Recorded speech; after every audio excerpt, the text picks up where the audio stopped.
Tudo bem, professor. Vocês ficaram com alguma dúvida da atividade de ontem? Nesse sentido que eu fui falando para vocês, dessa questão das três situações que a gente tem que ter um pouco dessa visão quando a gente está trabalhando como técnico de segurança?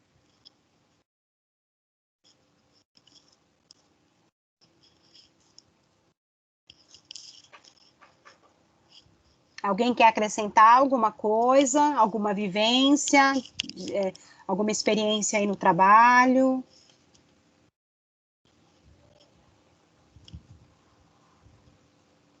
Não? Eu acho legal o que a senhora estava falando ontem sobre o técnico saber conversar com o pessoal, né, do trabalho. Sim. Tanto é que tem um técnico lá do meu trabalho, o Ivan, ele leva o pessoal tudo na conversa, mano. Ele é muito bom de lábia. Tipo, às vezes o pessoal não quer fazer o que ele pede, mas por ele ser tão gente boa, o pessoal acaba indo na dele e acaba fazendo. É muito importante isso mesmo, né? Isso é uma vivência que vocês vão adquirir no ambiente trabalhando, né? Vocês ali no front, né? Eu tinha um técnico de segurança que era muito assim, viu, Ellie? Ele era um técnico de segurança que já estava há algum tempo trabalhando na empresa. Ele já tinha tido, pelo menos, ele tinha passado já por uns seis engenheiros de segurança. Ele já teve 6. Quando eu cheguei, eu já era a 6ª engenheira de segurança que estava chefiando ele, liderando ele. E foi muito legal, assim, a minha vivência com ele, porque, primeiro, ele, como ele era um técnico de segurança que conhecia todas as áreas muito bem, eu logo saquei que ele tinha essa habilidade aí de conversar com os funcionários, né?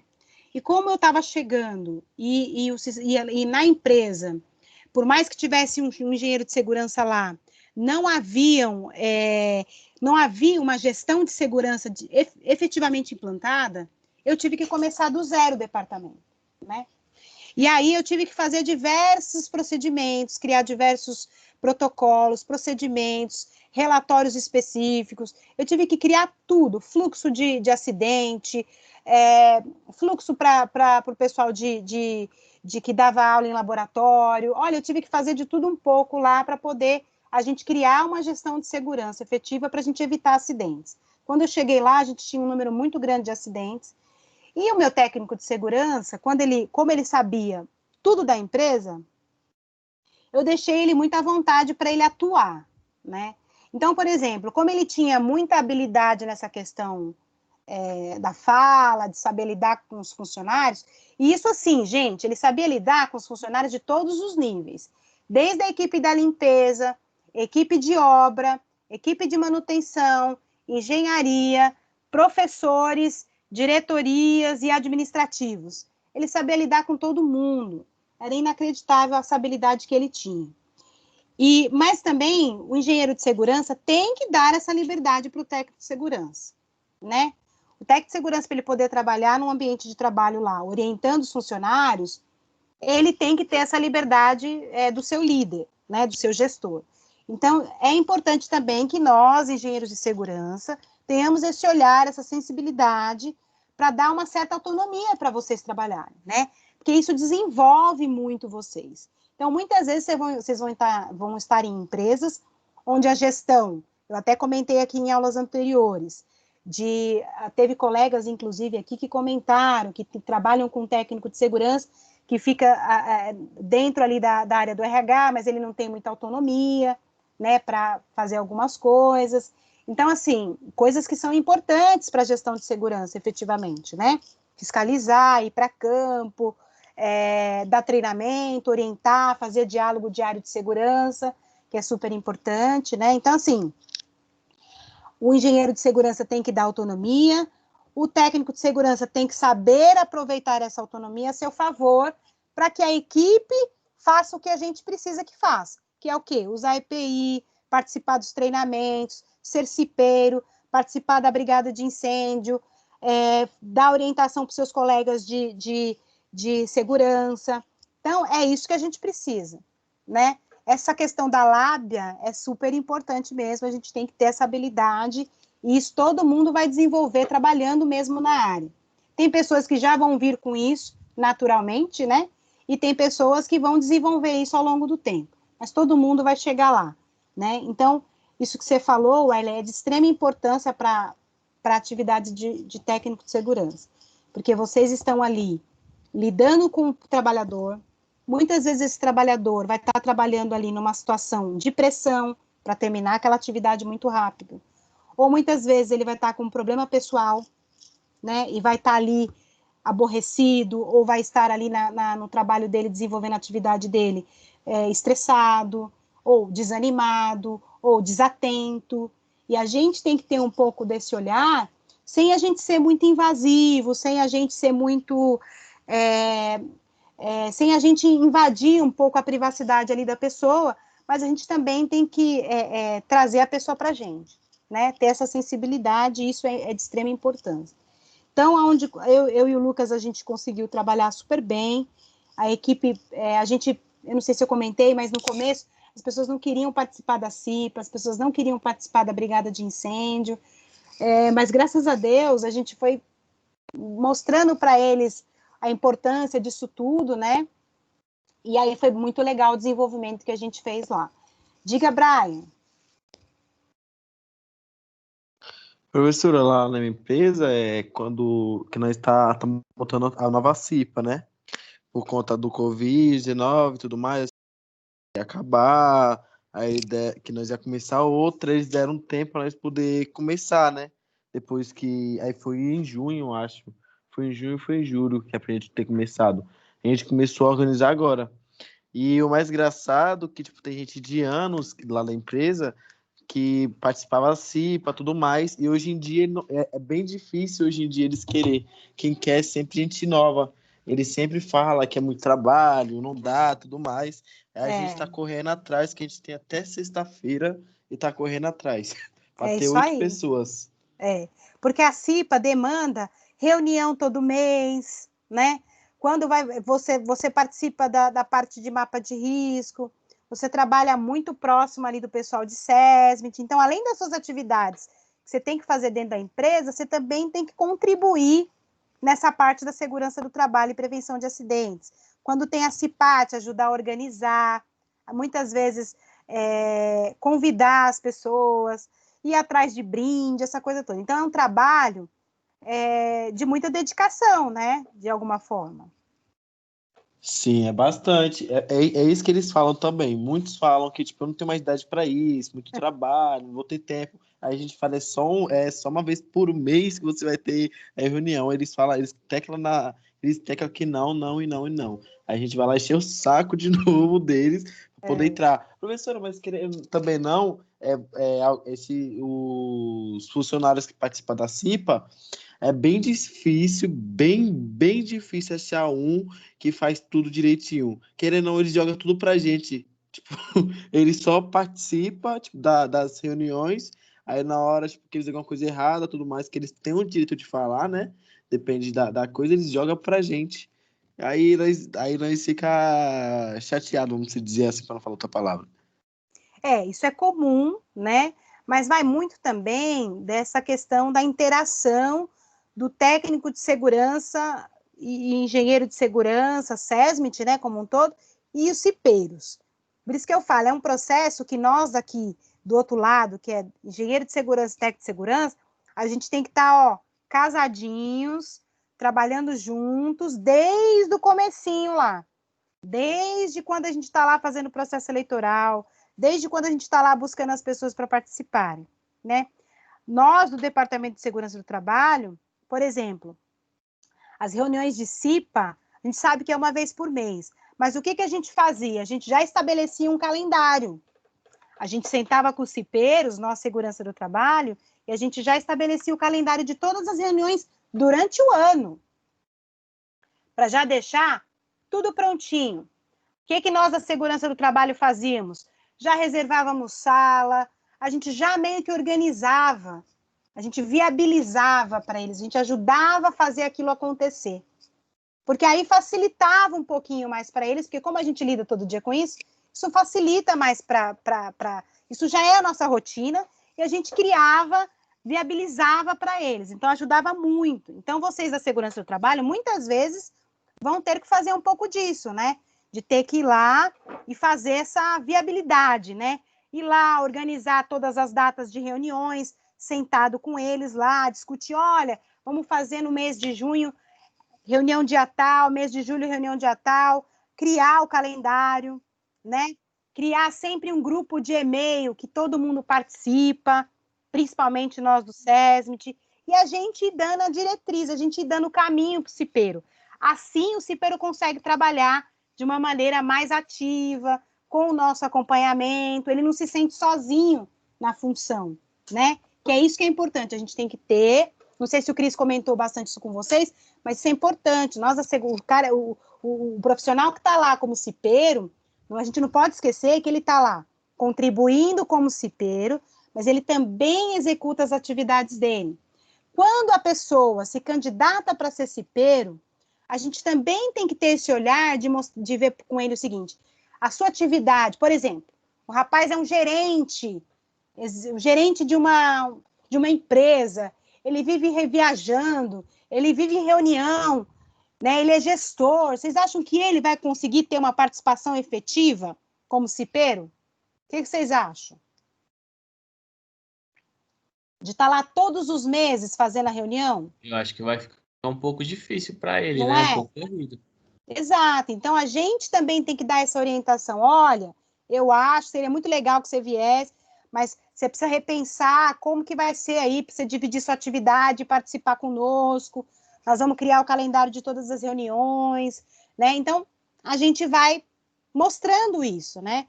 E aí, por isso que é importante, vocês, segurança do trabalho, nós que somos da segurança do trabalho, a gente dar essas orientações para quem vai participar de CIPA, para quem vai ajudar a gente na CIPAT, né? É super importante esse tipo de relacionamento, tá bom? Alguma dúvida, gente, com relação a esse assunto? Do que a gente conversou ontem em aula e o que a gente está aqui agora discutindo? Alguém quer acrescentar alguma coisa?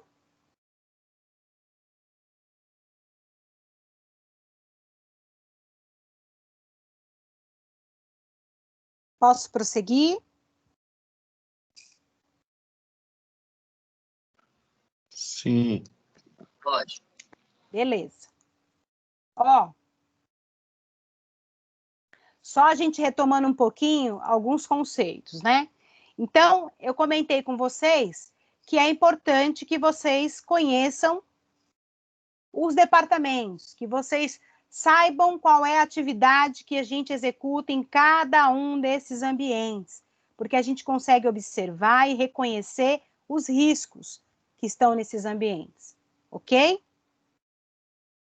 Por isso que eu fiz a referência aqui de um layoutzinho, para ficar mais claro para vocês, para a gente observar que o quanto é importante que a gente conheça os setores que a empresa tem, né, para ver de que forma que essas atividades são desenvolvidas lá, ok? Aqui eu até coloco, ó, que é importante a gente conhecer todas as atividades. Gente, não é para a gente saber, por exemplo, como que a enfermeira, tudo que a enfermeira usa, vai lá aplicar uma medicação, não é esse o objetivo. O objetivo é o seguinte, é entender como é a rotina de trabalho dela, né? E a gente tentar visualizar em que riscos que ela está exposta, né? Então, aqui a gente sabe que ela vai estar exposta, muito provavelmente, a risco biológico, porque ela está lidando com sangue, com fezes, com pacientes doentes, certo? Vai mexer também com pérfuro cortante, então ela sofre risco de acidentes com pérfuro cortantes, que são seringas, bisturis, navalhas, essas coisas que são pontiagudas. Então, é sempre importante que a gente reconheça, né, esses riscos que estão dentro dessas atividades. Por isso que é muito importante que o técnico de segurança vá para campo. Quando vocês começarem a trabalhar numa empresa, tentem mapear todas as atividades, tentem mapear a empresa. É claro que quando vocês entrarem, vocês vão ficar muito assim, já com algumas tarefas para serem desenvolvidas e tudo mais. Mas é importante que vocês consigam, no dia a dia de vocês, separar ali um tempo, no início, para que vocês consigam mapear a empresa, né? Saber ali, claro que tem empresa que já tem organograma organizado, vocês provavelmente já vão chegar num ambiente onde já tem gestão de segurança implantada, que tem a SESMIT, CIPA, né? Então, vocês vão lá olhar os documentos todos, observar como que é feita essa gestão, visitar todos os ambientes, né? Para conhecer os ambientes, visitar as atividades, conversar com os trabalhadores, né? As atividades que são mais críticas, por exemplo, um operador de máquina, você chegar lá do lado dele e perguntar como que ele executa aquilo, né? Como que ele opera aquela máquina, verificar se aquela máquina tem alguma proteção ou não. Então, no começo, é muito importante que vocês façam isso, para que vocês consigam reconhecer, né, fazer uma avaliação, e aí vocês conseguem depois promover as medidas de proteção, de prevenção. Isso ficou claro? Da importância disso? Sim. Sim? Tudo bem, Mara? Mara, Éricles, tudo bem? Vocês querem acrescentar alguma coisa? Tudo bem, professora. Eu tô Por mim, tudo bem, professor. entendendo. Ok. Deixa eu compartilhar aqui.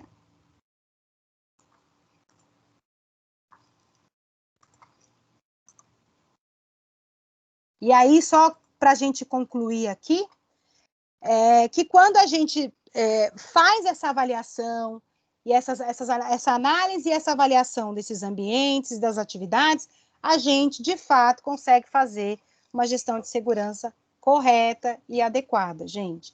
A gente vê muitas vezes em empresas que às vezes não se atenta a algumas situações de risco que tem ali, que fazem parte daquele ambiente, mas que às vezes não toma nenhum tipo de atitude, porque às vezes não quer investir, né, em segurança, às vezes não quer investir em equipamento de proteção, não quer investir em treinamento, né? E a gente sabe que existe uma cultura na segurança do trabalho que diz assim, segurança do trabalho é custo. Não é custo, gente, é investimento. Por quê? Quando você investe em segurança, você ao mesmo tempo está investindo na saúde das pessoas, então você vai ter uma equipe de trabalho que não vai ter doença ocupacional, que não vai sofrer acidente e, consequentemente, não vai gerar afastamento. Quando um funcionário fica afastado da empresa, vocês concordam que o afastamento gera perdas para a empresa no sentido de produção, por exemplo? Sim?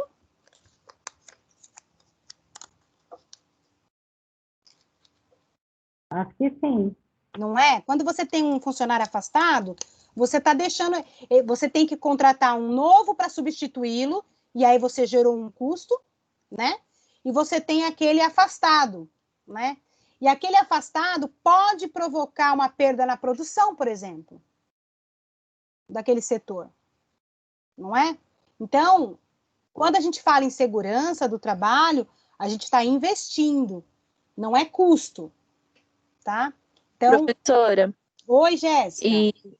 e fora que, às vezes, quando o colaborador tem previsão para ficar afastado 3 meses, não compensa contratar uma substituição. E aí fica com essa vaga em aberto até ele voltar, e aí é um custo maior.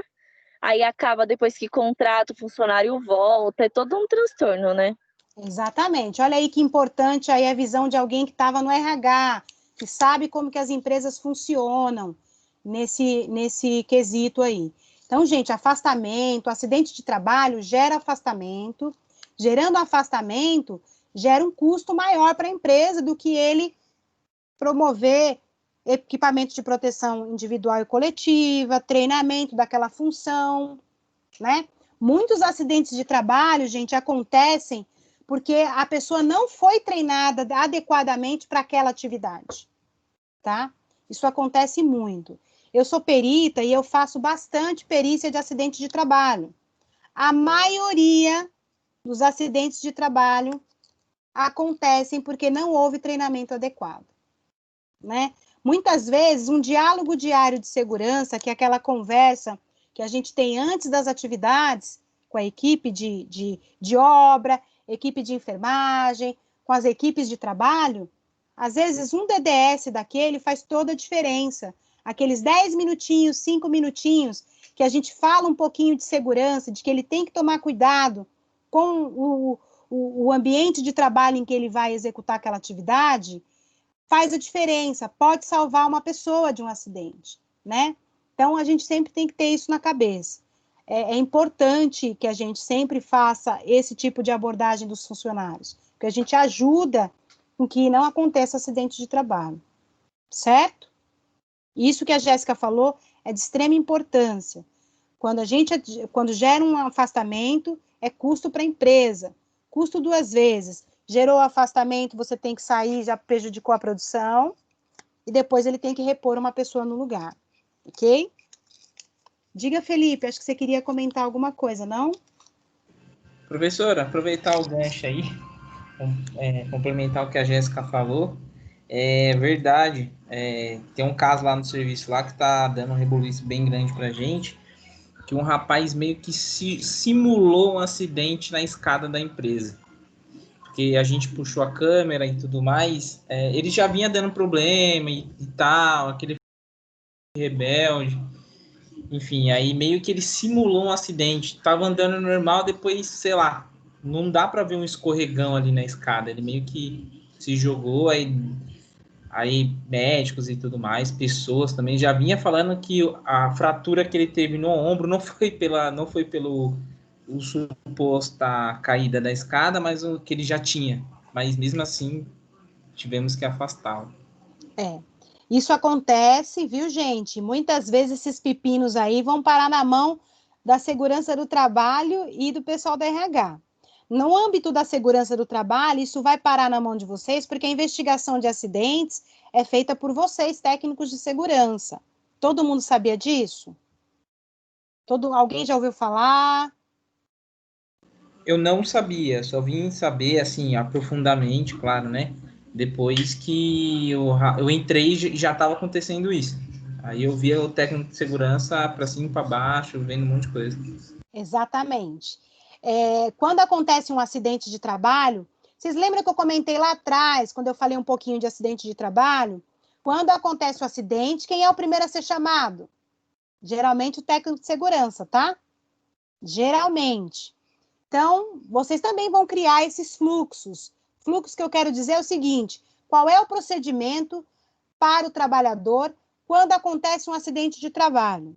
Muitas vezes, a primeira situação é comunicar a chefia dele e comunicar a segurança do trabalho. Para quê? Para que a segurança do trabalho já faça o acionamento de socorro e já comece aí a investigar o que aconteceu nos primeiros momentos. Ok? Lembrem que o Felipe comentou agora, olha, a gente viu nas câmeras, esse é um dos artifícios. Vocês viram, literalmente, investigadores, tá? O nome é investigação de acidentes, para esse tipo de situação. Aconteceu um acidente, segurança do trabalho tem que ser comunicada de imediato, porque vocês fazem a abertura de CAT e vocês vão fazer a investigação de acidentes. Essa investigação de acidentes, gente, ela é feita um relatório, tá? Existe um relatório chamado Relatório de Investigação de Acidentes. Nesse relatório, você vai fazer lá o relato do acidente, uma vez que você vai pegar esse relato com o acidentado, ok? E com as testemunhas, se tiver, no local. Por isso que é importante que, quando aconteça o acidente, o técnico de segurança, uma vez ele foi acionado, ele vai imediatamente para o local do acidente, onde está o acidentado. Para quê? Para promover o primeiros socorros, não você lá fazer os primeiros socorros, eu estou dizendo você acionar o primeiro socorro, encaminhá-lo para um hospital, ok? Quando a pessoa não consegue, foi um acidente muito grave, que você precisa que o atendimento seja feito no local, porque você não pode remover a vítima, você aciona corpo de bombeiros ou aciona o resgate, certo? E você tem que acompanhar tudo que está acontecendo ali. Porque depois você tem que apresentar um relatório de investigação de acidentes. Para que esse relatório existe? Esse relatório existe para que a gente verifique em que condições aconteceu aquele acidente, né? Para verificar a questão do afastamento, tá? E aí, ó, um relato super importante que o Felipe trouxe para a gente, de que pode acontecer, sim, funcionários que forjam uma situação de acidente. Ele já tem um problema crônico, talvez, ou acontece, sei lá, jogou bola no final de semana, machucou o joelho. Isso acontece bastante. Aí ele chega lá na empresa, na segunda-feira, dá um jeito de tropeçar lá em algum lugar. Putz, meu pé tá inchado, quebrei o tornozelo, ferrou. Preciso ir para o hospital, é acidente de trabalho. Se a empresa não faz a devida investigação, ela vai abrir a CAT como acidente de trabalho, tudo direitinho. E aí o funcionário vai ficar com afastamento pela empresa durante um período. E o outro período pelo INSS. E aí, quando ele retorna, ele tem uma estabilidade, a empresa não pode demiti-lo, né? E aí, muitas e muitas vezes, isso vai acontecer sim, por isso que é de extrema importância o relatório de investigação de acidentes. Porém, existe um cuidado aí na abordagem, ok? O cuidado é o quê?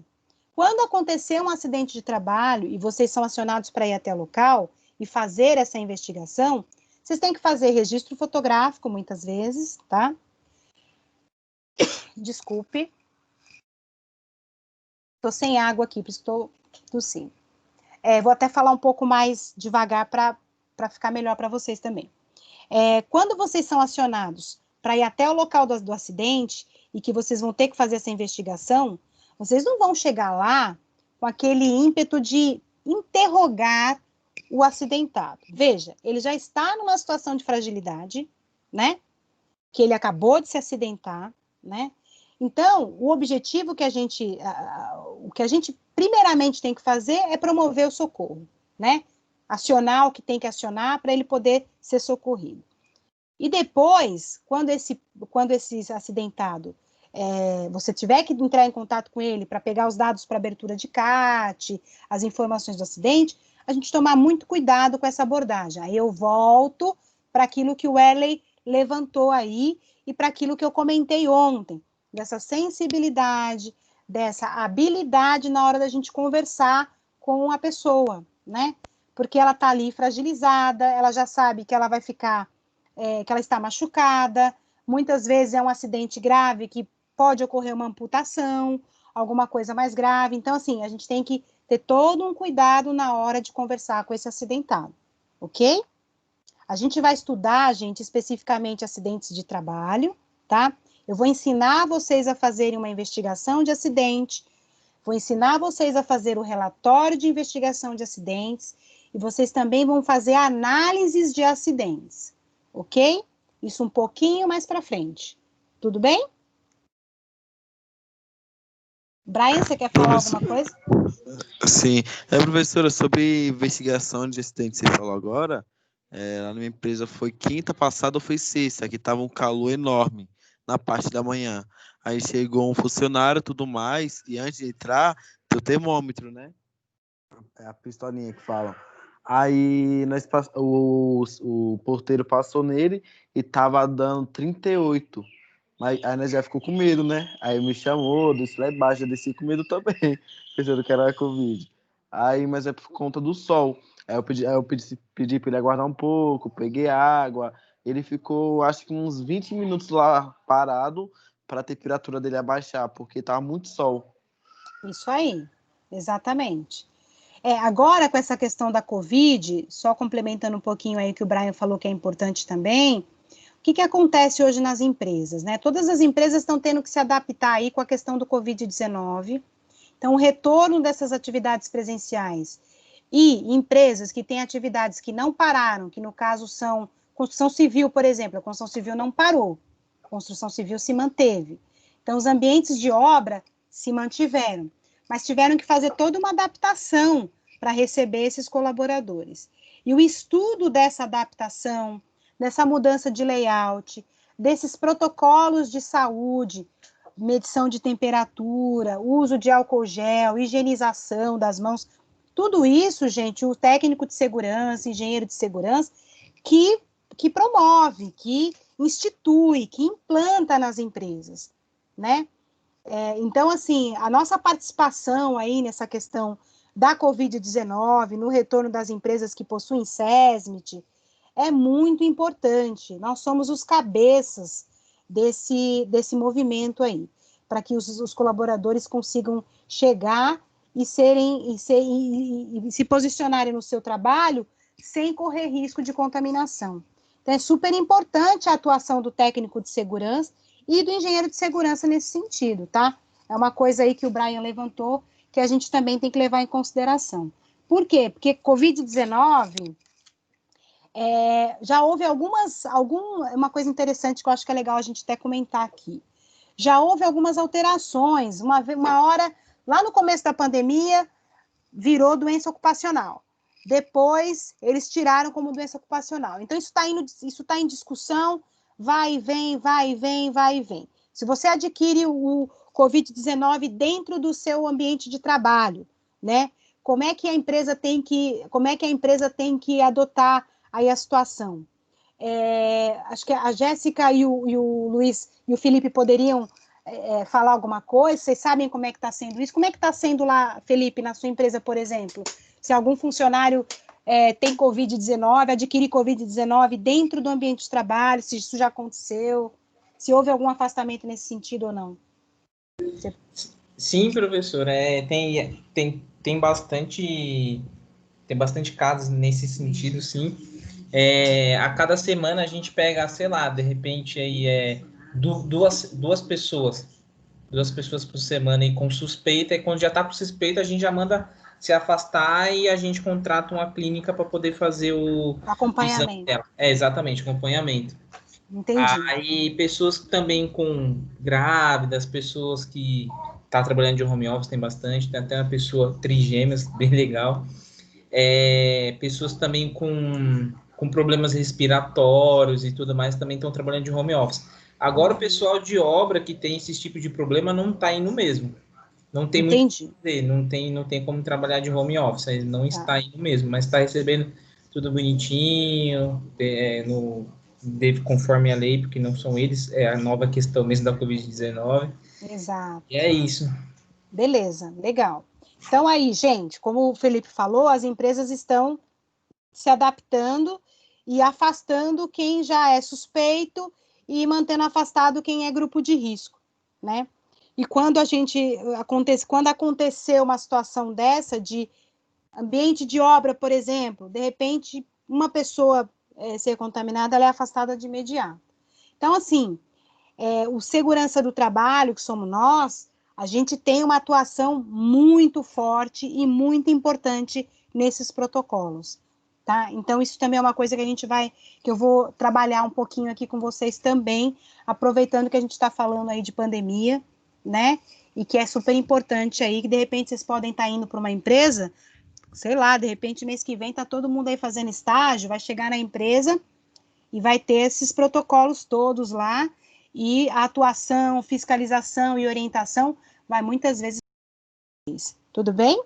Eu queria mostrar para vocês um videozinho bem bacana que fala um pouquinho, resume um pouquinho o que a gente viu nas nossas aulas, tá? E eu queria que vocês dessem uma olhada, que é bem interessante. Tudo bem?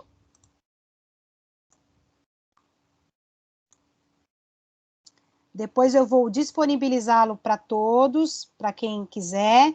Eu vou jogar ele lá no... Eu descobri que agora eu consigo pôr umas coisas lá no Teams para deixar lá para vocês consultarem. Então, eu vou fazer isso. Tá todo mundo vendo a minha tela? Acho que não, né? Tá todo mundo vendo? Sim. Agora sim. Beleza. Ai, mas espera aí, gente. Eu compartilhei sem compartilhar o som. Só um minutinho. Vou fazer de novo.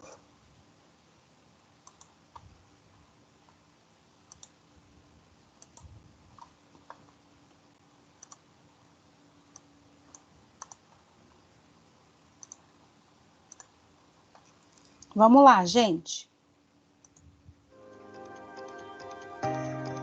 Brasil ocupa o 4º lugar no ranking mundial de acidentes fatais de trabalho. Cada 48 segundos acontece, em média, um acidente de trabalho no país. Em 2018, mais de 800 mil empregados sofreram acidentes enquanto trabalhavam. Em muitos casos, profissões desafiam o perigo diariamente.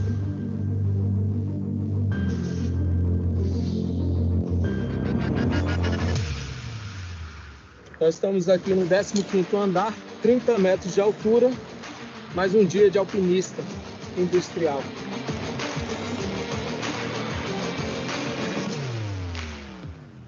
Mauri, você acabou de descer 15 andares, né? Cerca de 30 metros. Andares. Por que você escolheu ser um alpinista industrial? Eu um dia estava fazendo rapel, era esportista, e me chamaram para fazer uma troca de uma lâmpada, onde um local de acesso difícil. E aí eu conheci. Como é que você lida diariamente com essa profissão tão perigosa? Todo trabalho em altura, ele corre vários riscos. E eu posso citar 3, né, que acontece direto dentro de uma obra. A lesão, como traumatismo das pessoas e até mesmo a morte.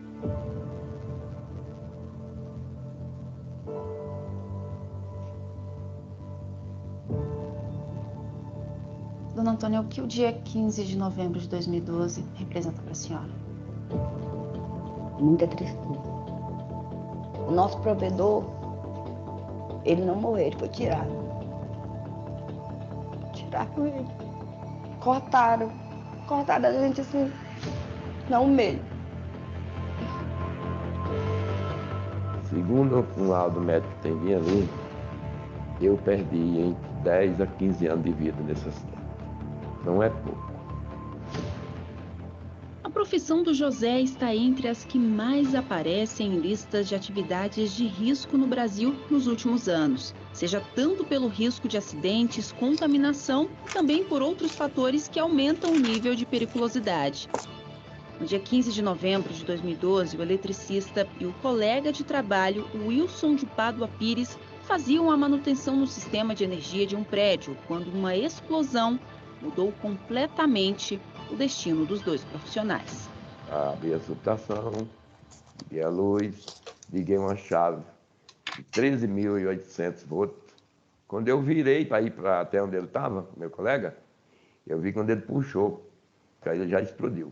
Perdi minha pregocais, perdi meu equilíbrio, perdi minhas forças. Aquele dia foi uma tragédia que até hoje eu me emociono com a morte do meu amigo. Eu não perdi um marido, eu perdi um amigo, eu perdi um companheiro, eu perdi o pai dos meus filhos. O seu Wilson tinha consciência de que ele trabalhava em uma profissão perigosa? Sim, sim. Ele sempre falava, o meu serviço é um fio de cabelo, se ele quebrar, acabou. Você quer ver o seu pai envelhecer na ordem natural da vida. Você quer cuidar dele na velhice e foi tirado aquilo ali. Eu recebi a notícia, seu pai veio a óbito. Eu não aceitei aquilo ali. Como meu pai estava trabalhando e acontece isso próximo da aposentadoria dele. O segmento da construção civil é o primeiro em número de acidentes de trabalho e o segundo em número de mortes no país. Em 2017, mais de 500 mil profissionais sofreram acidentes. Outra ocupação em que a coragem se sobrepõe ao risco é a de frentista. O maior risco para a profissão de frentista é no momento dele receber o combustível, porque os tanques do caminhão estão abertos e o tanque do posto também vai estar aberto. Então, ele exala uma quantidade muito grande de gases inflamáveis que pode haver incêndio também e explosão. No momento do abastecimento, esse profissional também pode sofrer as consequências, em função da quantidade de gases que também sai do tanque do veículo, por isso ele tem que manter uma distância de segurança para que ele não inale os gases inflamáveis do combustível que ele está abastecendo o veículo. Profissões tradicionalmente femininas, como a de enfermagem, também são consideradas de risco. Entre 2012 e 2017, mais de 230 mil profissionais sofreram acidentes de trabalho no país. Sou técnica de enfermagem e já trabalho na área de saúde há algum tempo e em área sempre insalubre. Já sofri alguns acidentes de trabalho com material perfuro cortante, sendo um deles com agulha contaminada. Ainda com luva, eu perfurei meu dedo. A enfermagem acaba sendo assim, um trabalho de risco. Todo trabalhador, ao ingressar no hospital, ele passa por um procedimento chamado integração. Nessa integração, ele já está sendo treinado de como proceder diante de riscos biológicos e em alguns outros associados com outros riscos, como o químico e o físico. Todos os trabalhadores da área de saúde, eles estão expostos a todos os tipos de contaminação. A empresa, ela tem por obrigação fornecer o EPI, né, que seria o equipamento de proteção individual, de acordo com estudo levantado juntamente com os responsáveis dos setores. Então, para cada profissional de saúde, é um tipo de EPI diferente. Os setores de serviços e indústria são os que mais tiveram trabalhadores acidentados nos últimos anos. A maioria das vítimas tem entre 25 e 34 anos. Os estudos mostram que os grandes acidentes, os acidentes graves, estão relacionados ao ambiente de trabalho estressante, o empregado mais cansado, menos atento e com regras não tão explícitas e diretivas para um controle de segurança da empresa. O que a gente pensa? Que um ambiente saudável é aquele que estimula o funcionário a ter bons hábitos e participa da vida do funcionário, dando importância aos hábitos dele. Então, incentivando ações coletivas, incentivando ações individuais e trazendo para o ambiente de trabalho conforto, segurança física e mental, para que aí sim o funcionário consiga exercer o seu melhor. A consolidação das leis do trabalho assegura direitos a alguns profissionais que estão expostos a riscos no ambiente de trabalho.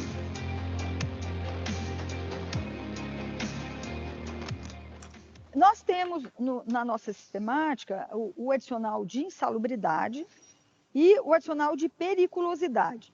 As pessoas acham que periculosidade é porque é perigoso. Não é, do ponto de vista jurídico, não é necessariamente sinônimo.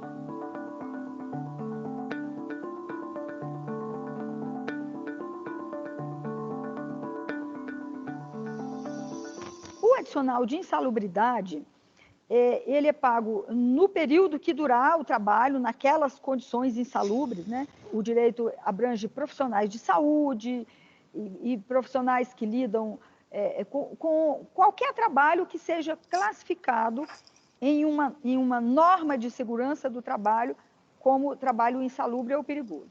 Nós hoje trabalhamos para conscientizar as empresas de que prevenir acidentes não é um gasto. Prevenir acidente é um investimento. A empresa estará fazendo um importante investimento. Eu exemplifico com a tragédia de Brumadinho, né, aquele grande acidente do trabalho, considerado hoje o maior acidente do trabalho do Brasil, quiçá do mundo, né, mas é um dos maiores acidentes do trabalho. E se ele tivesse sido evitado, a empresa não gastaria 1/100º do que ela vai gastar com os acidentes, isso do ponto de vista financeiro. Imagina do ponto de vista humano, do ponto de vista das vidas, né, das pessoas desaparecidas. A dica que eu dou, se preocupe com os hábitos dos seus funcionários dentro e fora da tua empresa. Isso é fundamental. Os processos são bases. A educação é base para uma prevenção de riscos e doenças dentro do ambiente de trabalho. Para você que lida com esse perigo diariamente, assim, é importante os profissionais se atentarem para a proteção, para a segurança? É uma profissão realmente de risco extremo, mas esses riscos são amenizados. É amenizado pelos equipamentos, pela qualificação, pelas orientações e o primordial, que não seja somente eu, mas outros trabalhadores, quer dizer, todos os trabalhadores têm essa visão. Porque eu quero chegar em casa, porque eu tenho filho e mulher em casa e eles estão me esperando. Já são 7 anos, né, desde tudo que aconteceu. Como é que a família hoje tem superado essa ausência do seu Wilson e como é que vocês têm sonhado com o futuro? Era o sonho dele ter ver os netos. Ele falava que queria ver a casa cheia de criança. Hoje eu vejo os meninos aí não teve o prazer de conhecer o avô. Aquele acidente para mim foi hoje. Perdi minha liberdade. Eu perdi a minha liberdade.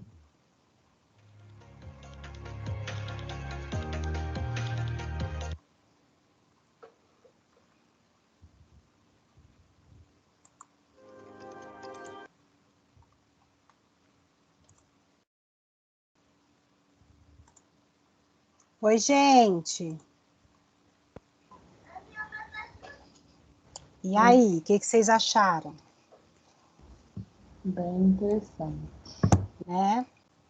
Deu para todo mundo ouvir o áudio? Eu coloquei aqui no último volume. Todo mundo conseguiu ouvir? Eu consegui, professora. Sim, eu consegui. Oi? Desculpa. Eu perdi alguns minutos, porque minha internet travou, eu fui lá e saí e entrei de novo. Tá, mas depois eu disponibilizo para vocês, tá bom? Esse vídeo, gente, ele é do Superior Tribunal do Trabalho, tá? Que é onde são julgados os processos no âmbito de acidentes de trabalho, né? No âmbito trabalhista. E também dos adicionais de insalubridade, periculosidade. Foi de lá que eu extraí esse vídeo, que é bem interessante.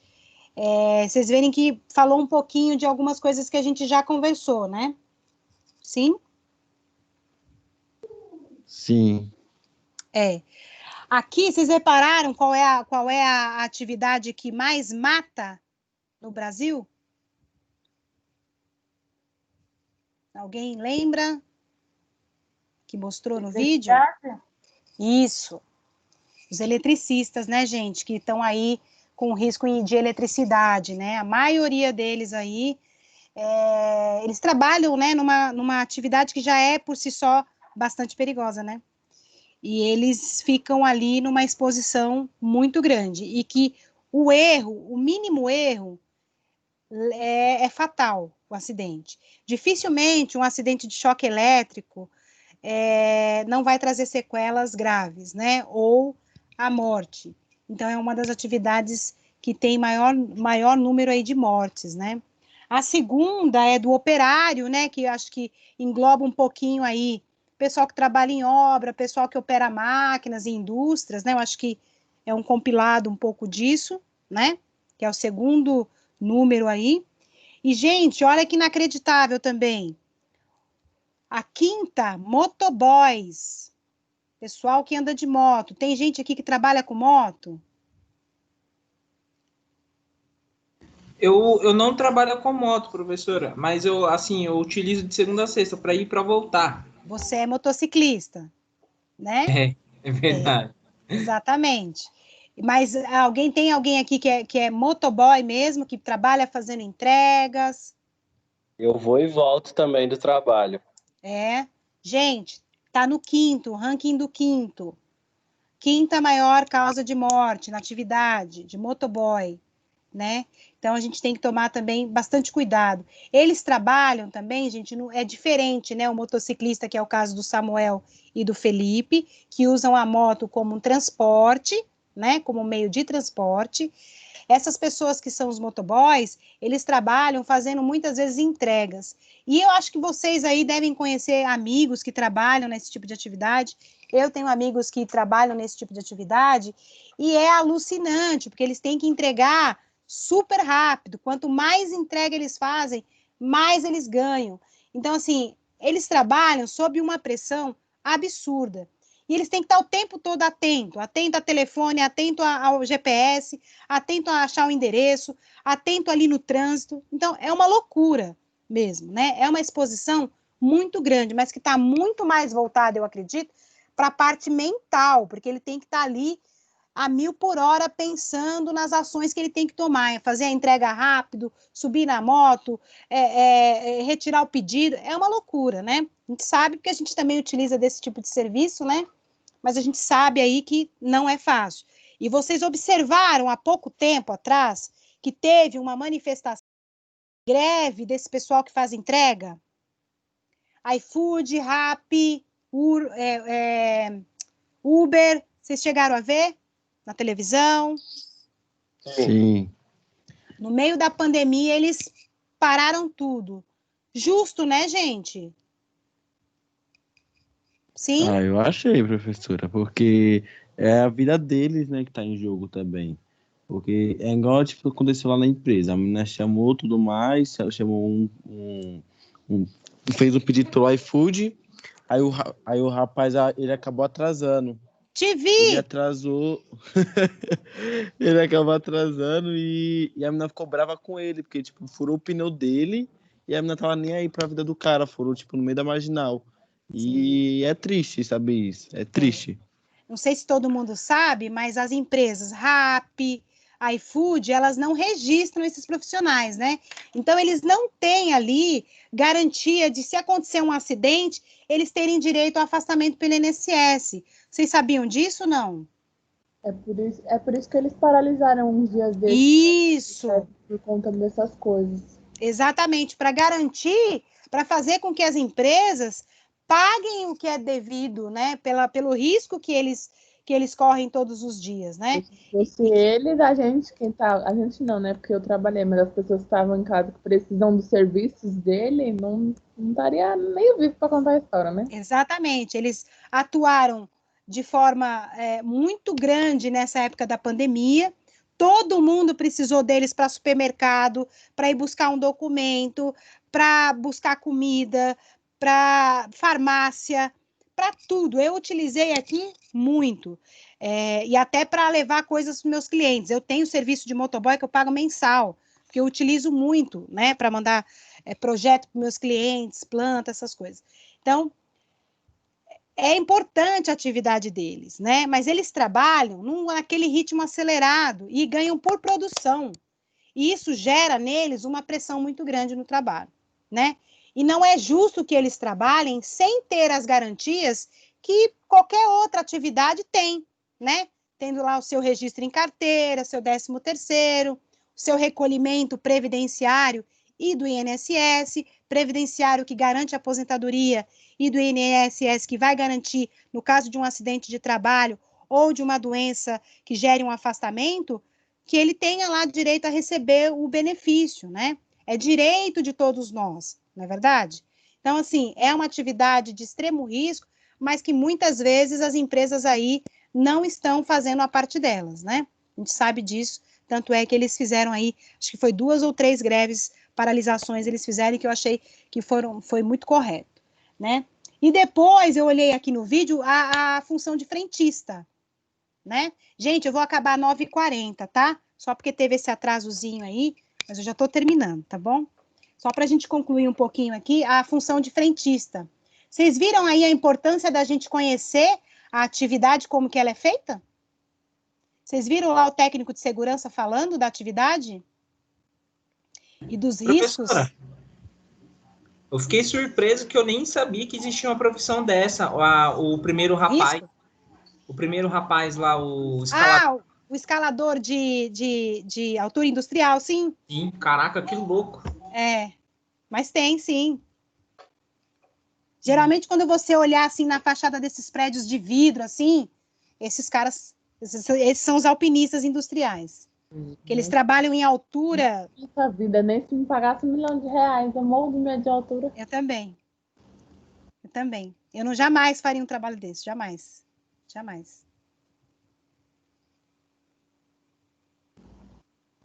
E eles limpam muito bem os vidros, cara. É muito incrível. Eu fico, cara, eu vou contratar você para limpar os vidros lá de casa.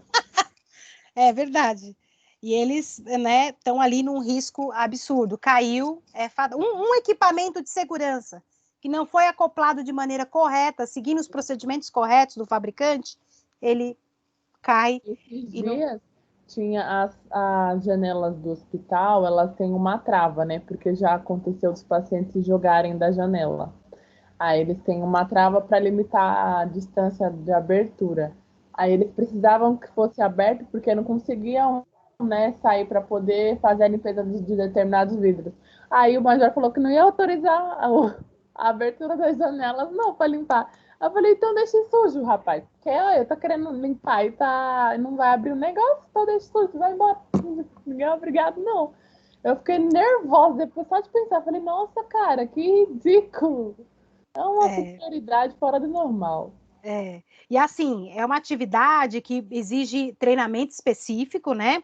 Para você se tornar alpinista, você não faz só NR35, né?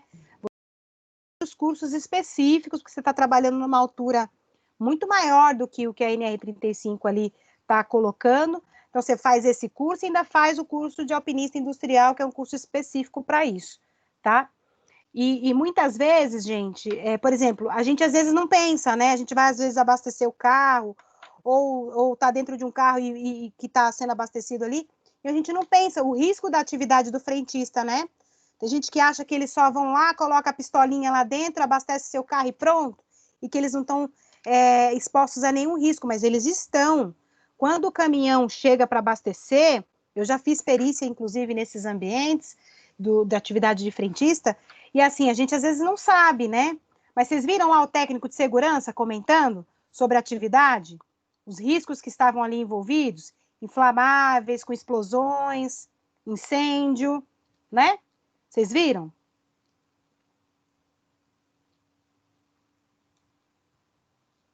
Professora? Sim. Sim, professora. A internet está um pouco caindo, professora. Tá. Então, quase acabando. E aí, quando a gente fala assim, quando eu remeto lá para vocês de novo, gente, técnico de segurança tem que conhecer a atividade para ele poder saber fazer a análise correta do risco. É um pouco aquilo que mostrou ali. Ele falando da atividade, ele conhecendo os riscos que tinham ali. A importância disso. Que a partir disso, ele consegue estabelecer ali procedimentos de segurança para aquela atividade. E aí ele acaba protegendo o trabalhador, né? Agora, voltando um pouquinho na questão de acidentes de trabalho e da nossa responsabilidade como profissionais da área, né, de promover segurança para essas pessoas. Vocês conseguiram visualizar um pouco nesse vídeo o tamanho da nossa responsabilidade na nossa profissão? Sim, muito importante. Né? A gente é muito importante, não é? Nesse processo. E o pior é que, tipo, muita gente não conhece, nunca nem ouviu falar, né? Exato, exatamente. É engraçado. Todo mundo, nossa, Brenda, o que você está estudando? Eu falo, então, é técnico de segurança do trabalho. Nossa, mas faz o quê? Tem mercado para isso? Eu falo, gente do céu. Tem mercado e tem muito. E agora com a Covid-19, mais ainda. Diga, Mara. Minha tia, eu falei com ela falou, e quem é que vai ter medo de você? Ela achou que era de segurança armada. Eu falei, pô. Ai, meu Deus do céu.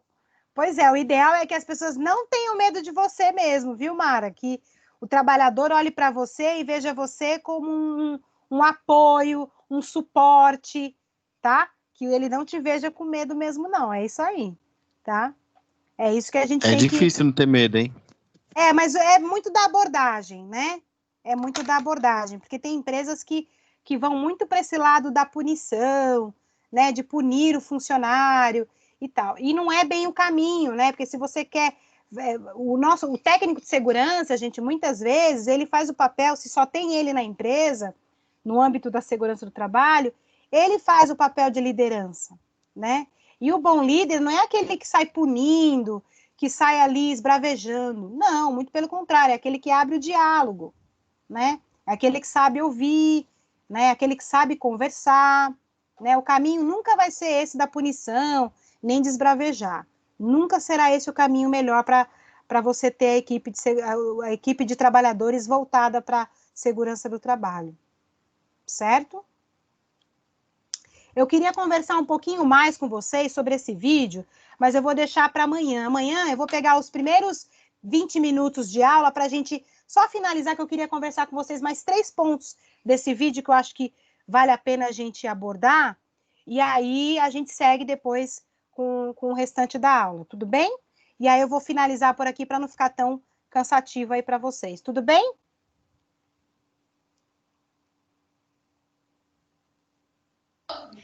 Tudo bem. Beleza? Deixa eu só puxar aqui a lista de chamada de vocês. Gente, deixa eu fazer uma pergunta, porque vocês devem conversar entre vocês. O Kaique Armando, gente, eu não estou conseguindo contato. O Kaique Francisco, ele de fato parou o curso, correto?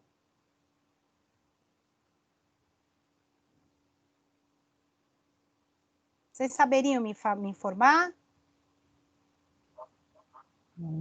Não sabemos. Não, né? Deixa eu ver se ele está no grupo. Tá.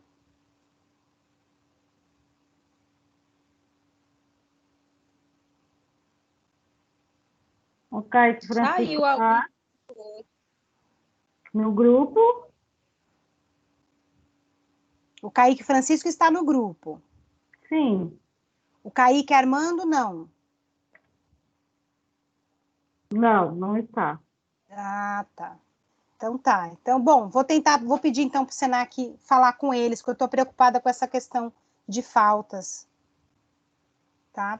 Eu expliquei para vocês um pouco dessa questão da falta, que vocês têm que ir acompanhando, né? Lá no portal do Senac, a falta de vocês. Mas aqui tá tudo tranquilo, porque vocês estão comparecendo, tá tudo certo.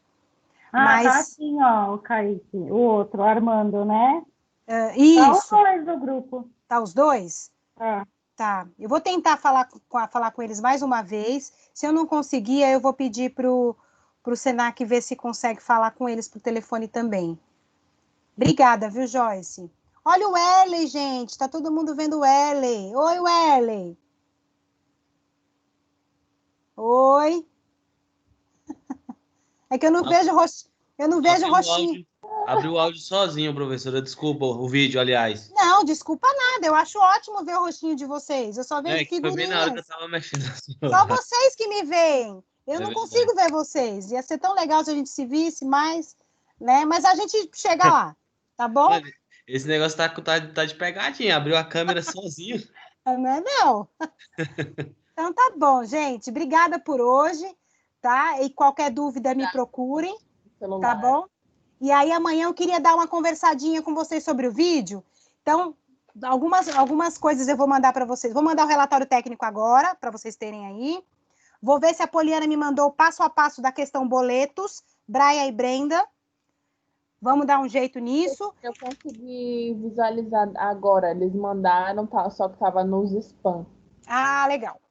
E vou mandar o vídeo, vou disponibilizar o vídeo aqui e vou tentar pôr ele lá no WhatsApp. Se ele for um vídeo grande, ele não vai pelo WhatsApp. Mas eu coloco ele aqui no Teams. Lá nos arquivos do Teams, vocês conseguem também visualizar. Vocês conseguem assistir tranquilamente também. Aí eu queria amanhã que a gente abordasse algumas coisas. Tá bom? Fechou? Beleza, Creuza. Beijo para vocês e descansem. Beijo, até amanhã. Até amanhã. Obrigada, gente. Tchau, tchau. Até amanhã, boa noite. Tchau. Boa noite, pessoal. Boa noite.